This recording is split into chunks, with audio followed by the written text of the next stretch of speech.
History 1. I had just turned 15.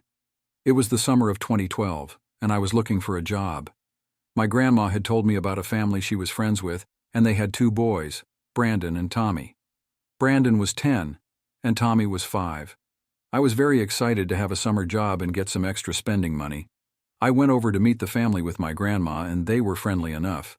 The 2 boys seemed easy to handle and not babyish or whiny at all. In fact, the boys and I were playing with their trucks, getting along great. I set up a date with the parents, and they actually had a dinner to go to the next night. So the next night it became time for me to head over to the house. It was a humid, rainy night. I walked into the house and the parents were just getting ready to leave. They gave me a paper with rules and such, things they didn't want the kids to do and their routines. They wrote a little something on the side that said, "Tommy swears he hears tapping on his window every night, but not to believe it because they think it's just a silly story that kids make up." I was only 15 myself, so reading this was a little unnerving, but I sort of forgot about it. It was a chill night. We watched TV and played with toys. They didn't give me any sort of trouble. But when I told the boys it was time to get ready for bed, I noticed Tommy starting to stall and get kind of distressed. I ignored it, thinking he's only 5 and probably wants to stay up later. Eventually, I got them both to settle down and go to sleep. About an hour and a half had passed. It was now 10 p.m. I heard Tommy groggily but loudly yell for me. I rushed up to him and asked what was the matter. He told me he heard the tapping noise again. I instantly felt uneasy and nervous, but I just flicked on the light and looked out the window. Nothing outside except darkness and the solar lights from the neighbor's driveway. I calmly told Tommy that it was probably just some bug since it's summer after all. He seemed to come at ease when I said this and laid back down. As I walked out of the room to shut his door, I heard a faint tap noise against his window. I got the chills as I flicked on the light again and looked out the window, and again nothing. I kept telling myself that it was just bugs flying into the window, but something deep down told me to do something. I told Tommy not to worry as I opened the window and yelled out, "This is private property, I'm going to call the police." Moments after I did so, I heard a frantic scurrying into the forest that was across the yard. By now I must have had goosebumps all along my arms and legs, and I immediately called the police for real. I called the parents right after, and they were thankfully already on their way home. The police arrived and didn't seem at all surprised by what I had told them. They had gotten other reports in the area for quite some time about some stranger going up to people's windows at night, looking through them and tapping on them. They said they got calls telling them the same thing almost every week. Tommy's parents just never believed him, and I guess took it as some little kid's story or imagination, but it turned out to be very real. They searched the whole neighborhood and never found the person. After that night, I told the family in the nicest way possible that I didn't feel comfortable watching their kids anymore. I still think to this day what would have happened if anything went differently, like, God forbid, the window was unlocked or open. Maybe sometimes parents shouldn't just brush off whatever their young children say as just their imagination. History 2. This happened when I was 8 years old, and my little brother was 6. It's a memory that's kind of scarring to the point that I remember it so vividly, even as an adult. It's something that stayed with me all these years. Our parents hired a one-time babysitter for a weekend they were away on a couple's trip. It was some 16-year-old boy who responded to an ad my mom posted at the public library. He went to the same high school my parents attended, so they probably felt a safer connection with him. He was watching us for 3 nights from Thursday to Sunday. His name was Jake. Most of that first night is a blur. I was only 8 after all. I don't remember much other than playing Crash Bandicoot on my PlayStation in the basement all night because I was obsessed. The next day, Friday, was much the same.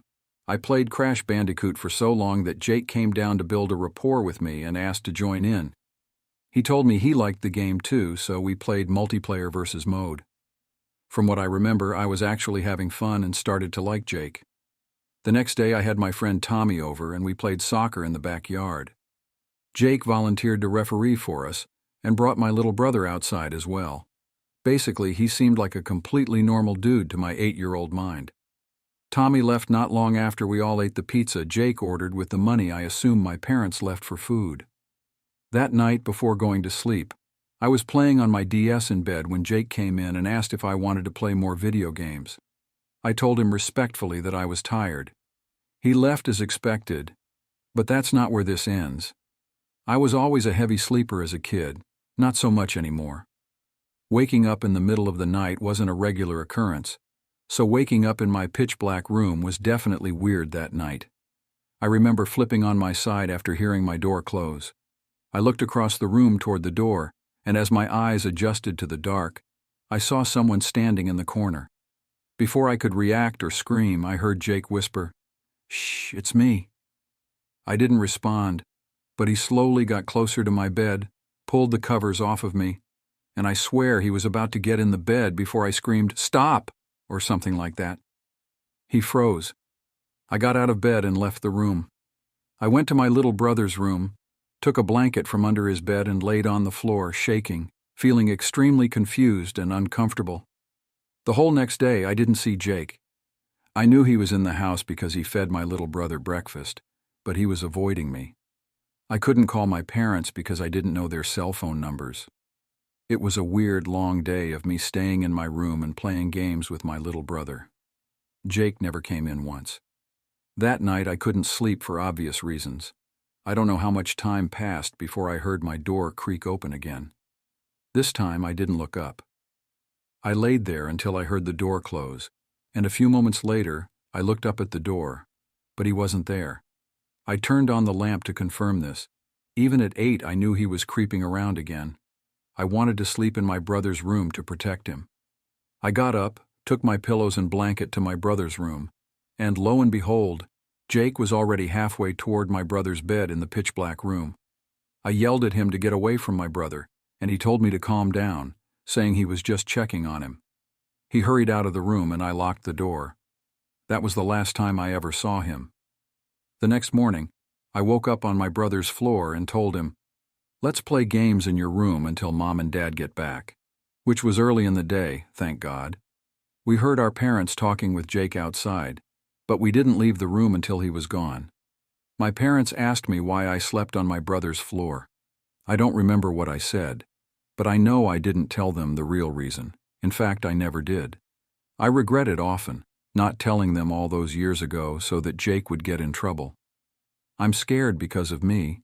He might have actually hurt a child at some point. It's sadly something I kept bottled up my whole childhood, simply because I felt too embarrassed and awkward to tell anyone. History 3. When I was 17, I had a babysitting job for 3 young boys across town. Their names were Andy, who was 3, Billy, who was 5, and Charlie, who was 7. Andy and Charlie were pretty easy to handle. Andy was a surprisingly well-behaved toddler, and Charlie was content playing video games and watching TV. Billy, on the other hand, was a handful VDJ, a picky eater, moody, and always tough to get to sleep. IVDJ TMMD been working for their family for a few months, and I'd gotten to know their mom, Laura, pretty well. She was raising the boys on her own, and her parents helped out with finances. They lived in a modest, middle-class house, with each boy having his own room. Laura worked nights, so I'd babysit until around midnight on weeknights. My college classes started in the afternoon, so the schedule worked out fine for me. One night, after playing some Nintendo Wii games with Charlie, I put Andy to bed, followed by Billy. Charlie's bedtime was 9:30, and Billy's was 9 o'clock. After tucking Billy in, I told Charlie to start changing into his pajamas after his next game. He convinced me to play one more game of Wii tennis with him. During our game, Billy started crying from his room. I paused the game and went upstairs. He told me there was a monster in his closet. I laughed, pinched his cheek, and said, "There's no such thing as monsters, but I'll leave the door open so you feel safer." He nodded, and I went back downstairs to finish the game with Charlie. After the game, Charlie went upstairs to change into his pajamas and brush his teeth, while I stayed in the kitchen watching TV. Then Billy's cries echoed down again. I went back up to his room where he was hiding under his covers. He insisted there was a monster in the closet and that he'd heard it moving. I asked if he wanted me to take a look, and he shook his head no. I walked closer to the closet anyway, and he pleaded with me not to. I didn't take him seriously until I heard something myself. It was the sound of something alive tapping inside the closet. Billy whispered, "See?" I picked up Billy and took him to another room. I also grabbed Charlie from the bathroom and brought him into Andy's room, locking the door behind us. Andy and Laura's rooms shared a Jack and Jill bathroom, so I called Laura from there. I quietly asked if there was any chance of an animal being in the house because of the sounds Billy and I heard. Laura sounded concerned and asked me to check the closet.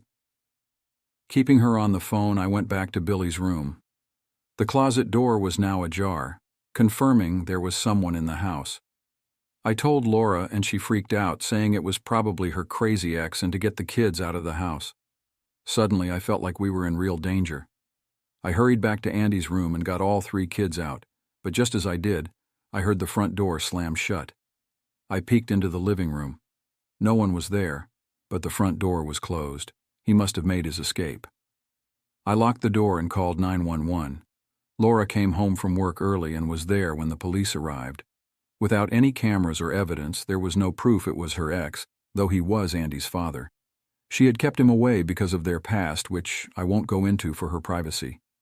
Recently, she had blocked his number, which might have triggered him to break in. The police recommended changing the locks, and Laura agreed. I didn't feel comfortable staying in that house for a while, so she arranged for the boys to stay with relatives, or had one of her parents come over to watch them. After that, Laura and I lost touch. I didn't like how she had me check the closet when she already suspected it might be her ex. It was a terrifying experience I won't forget.